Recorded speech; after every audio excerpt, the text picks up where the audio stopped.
প্রিয় দর্শক দেখতে পাচ্ছেন সড়কটা পরিণত হয়েছে কক্সবাজারের মতো পর্যটন এলাকায়। আপনার গাড়ি আসতে পারছে না, যেতে পারছে না। আর যে পাশে রাস্তা আরেকটি কাজ চলছে সেই পাশে কিন্তু দেখতে পাচ্ছেন কাঁচা বাজার বসে কিন্তু একবারই বন্ধ করে রেখেছে। এখানে দেখেন মানুষে যাওয়ার মতো কোনো ব্যবস্থা নেই, মানুষ যাবে দূর কথা, গাড়ি তো কর। এখন দেখতে পাচ্ছেন প্রত্যেকটা গাড়ি কিন্তু জ্যামের মধ্যে আটকে রয়েছে, তার সাথে কিন্তু মানুষ উপচে পড়া ভিড়। এই ভিড়ের মধ্যে কিন্তু আসলে মানুষেরই যাওয়া কঠিন হয়ে গেছে। সবাই আসলে যুদ্ধ করে এখানে যাচ্ছে।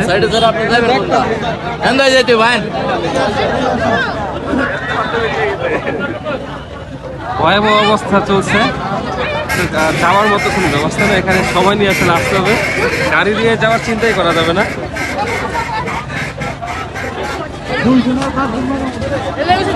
ভয়াবহ অবস্থা এই যদুপুর রেলগেটের। আপনারা যারা আসবেন সচক্ষে দেখতে পারবেন। আমাদের এখানে সাংবাদিক বাইরে কি ভাই 10 মিনিটের উপরে না দাঁড়ায় রয়েছি, সমস্যা কি সামনে? সমস্যা হলো মানুষ সব পার হচ্ছে এই রাস্তা দিয়ে, আপনি যাওয়ার মতো এই জন্য যানবাহন যেতে পারছে না। মানুষ চলাচল করছে এই রাস্তা দিয়ে 10 মিনিট ধরে এখানে একাধারে দাঁড়িয়ে রয়েছে, তারপর আসলে যেতে পারছে না। কারণ কিভাবে যাবে এটা দেখাতে চাই, দেখেন প্রত্যেকটা জায়গা কিন্তু একেবারে মানুষে পরিপূর্ণ, গাড়ি পরিপূর্ণ, যাওয়ার আসলে কোনো রাস্তা নেই।